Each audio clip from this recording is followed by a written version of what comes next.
So I decided I was going to add this little portion down in the common rebuttals section of the book, and it's titled, What if Pure Nothingness Can Create Universes Because Universes Have the Perfect Properties? First, let us remember here that pure nothingness cannot have properties, thus it cannot have properties of restraint. Thus, if it could create anything, it could not restrain itself from creating everything all the time. Yet that's not what we see. We don't see random things just popping into existence all the time. But an atheist known as the cosmic skeptic recently suggested in a debate or discussion with William Lane Craig that maybe instead of looking at the non-properties of pure nothingness, we need to look at the properties of the universe. For example, what if the universe is what had the necessary properties to pop into existence from pure nothingness and other things did not?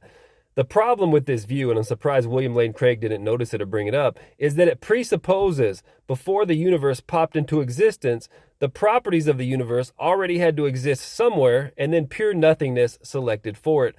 But that not only fails, it's also not a true representation of a pure nothingness hypothesis.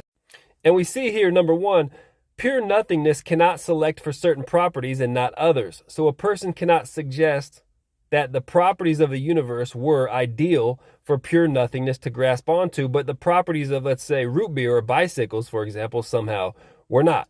Because that suggests pure nothingness itself had something about it which causes it to select some things over other things when created.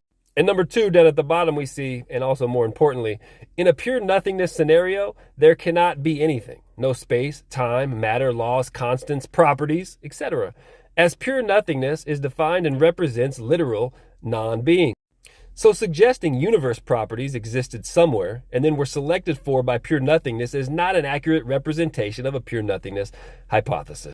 Therefore, it would just simply push the question backwards, and we would have to invoke the 7 fundamental questions about these properties, including but not limited to, are they eternal in the past without true beginning? What changed occurred for pure nothingness to select for them? And where did they exist prior to being selected, etc., etc. So this is another common rebuttal that you may start to see. And again, it fails. I'll see you soon on the Atheist Killer. Atheism been refuted, man. I love you guys. Stay safe, bro. Peace. If you don't know about T, check it out.